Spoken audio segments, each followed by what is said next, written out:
बहुत ही दुख की बात है पूरे इस वक्त इंसानियत के लिए जो इस वक्त फ़लस्तीन के अंदर हो रहा है। गुज़श्ता एक हफ़्ते से ज़ायद जो वहाँ पर इसराइल का लगातार जो है हमला हो रहा है। जिस हमले की उस ज़िद में 2600 के आसपास जो इस वक्त फ़लस्तीनी जो शहीद हो चुके हैं। तो इस वक्त पूरी दुनिया के अंदर जितने भी इस्लामिक कंट्रीज़ हैं, उनको कम से कम चाहिए कि फ़लस्तीनियों के हक़ में आगे आकर और इसराइल के ऊपर दबाव बनाया जाए, क्योंकि इसराइल एक दहशतगर्द मुल्क है। दुनिया पूरी जानती है पिछले कई डेकेड से फ़लस्तीनियों के ऊपर जो जुल्म, जो तशद्दुद, जो बर्बरियत और जो अत्याचार हो रहा है, उससे कई गुना जो है गुज़श्ता कुछ दिनों से जो है वो कर रहा है। और आज 2600 के आसपास शहीद हो चुके, जिनमें बच्चे, ख़वातीन, नौजवान, बुज़ुर्ग, बहुत ही भयानक स्थिति में, बहुत ही बुरी कंडीशन में सोशल मीडिया के ऊपर जब इंसान देखता है तो इंसान के अंदर रोना आता है। इंसान को देखकर, वो वीडियोस देखकर, वो छोटे छोटे बच्चों की वीडियोस देखकर, जिनमें वो बच्चे खून से लथपथ नज़र आते हैं।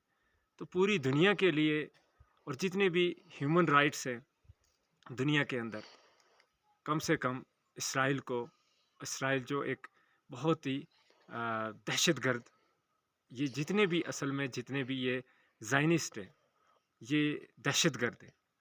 इन्होंने हिटलर ने जब इनको मारा, जब दुनिया के अंदर किसी जगह ठिकाना नहीं मिला इनको, और उन फ़लस्तीनियों ने इनको जगह दी।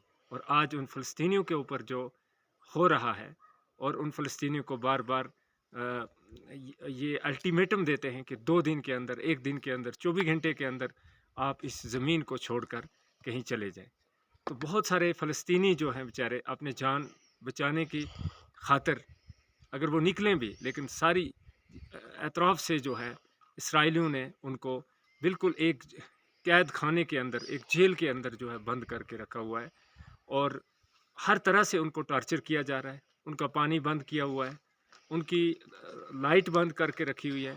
और इस वक्त ये लम्हा फ़िक्रिया है पूरी उम्मत के लिए, पूरे मुसलमानों के लिए जो इस वक्त ख़ुद कफ़ील है।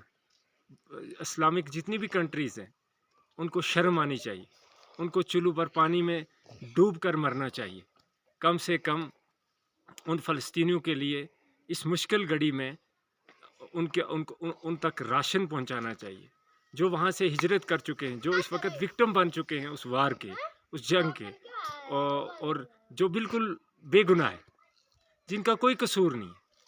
हमास, ठीक है, हमास अगर इसराइल ने करना भी है तो हमास को पकड़े, लेकिन फ़लस्तीनियों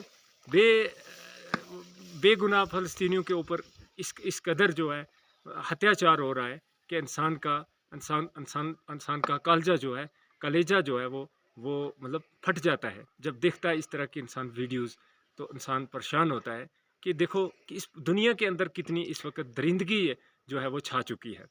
और जितने भी ह्यूमन राइट्स के जो बड़े बड़े नंबरदार हैं, ठेकेदार हैं, वो किसी बिल में छुपे हुए हैं। ह्यूमन राइट्स के जैसे यूएनओ है, इस वक्त यूनाइटेड नेशन ऑर्गेनाइजेशन है, उसका भी मुंह भी नहीं खुल रहा है। और जितनी भी दुनिया की बड़ी बड़ी जो ऑर्गेनाइजेशंस हैं ह्यूमन राइट्स के नाम पर, वो इस वक्त बैठी हुई है, खामोश बैठी हुई है। मुझे समझ नहीं आता कि इंसानियत का इतना बड़ा कत्ल हो रहा है, और पूरी दुनिया के सारे जो ताकतवर ममालिक हैं वो भी इस वक्त इसराइल का साथ दे रहे हैं। अमेरिका जैसा मुल्क जो हर जगह क्या बस यही काम करता है कि आग लगाने का काम करता है। और दुनिया को समझना पड़ेगा, पूरी दुनिया के अंदर हर जगह असल में इसकी अमेरिका की जो है सालिसी रहती है इन जितने भी बड़े बड़े वार क्राइम्स होते उनके पीछे। और इसराइल जो है, इसराइल तो बेसिकली इसका कोई मुल्क ही नहीं है, ہٹلر نے इनकी जो तबाही की थी, हम उस तबाही के भी, जब हिटलर ने इनको मारा था तो हम उसकी भी निंदा करते हैं, लेकिन उसके बावजूद इनको जो है इस वक्त अगर फ़लस्तीनियों ने इनको जगह दी तो आज फ़लस्तीनियों का वो मुल्क है, और बिल्कुल वो करते करते करते करते करते सारा मुल्क उनका छीन कर इस वक्त, और बेगुनाह इसराइलियों ने जो है वो शहीद कर दिया है। इस वक्त 2600 के 2500 के आसपास जो है मतलब वो शहीद हो चुके हैं। इस जंग को रोकने की ज़रूरत है। तो ख़ासकर जो मुसलमान ममालिक है उनको शर्म आनी चाहिए। वो इस वक्त अपनी कम से कम उनको उन तक हर तरह की रसाई उन तक, मतलब उनका खाने का बंदोबस्त करना चाहिए। जो विक्टिम्स हैं, जो ज़ख्मी हैं, जो इंजर्ड हैं, मतलब उनको उनकी जो है अद्वियात का या बाकी चीज़ों का बंदोबस्त करना चाहिए ताकि उनको रिलीफ मिले। शुक्रिया।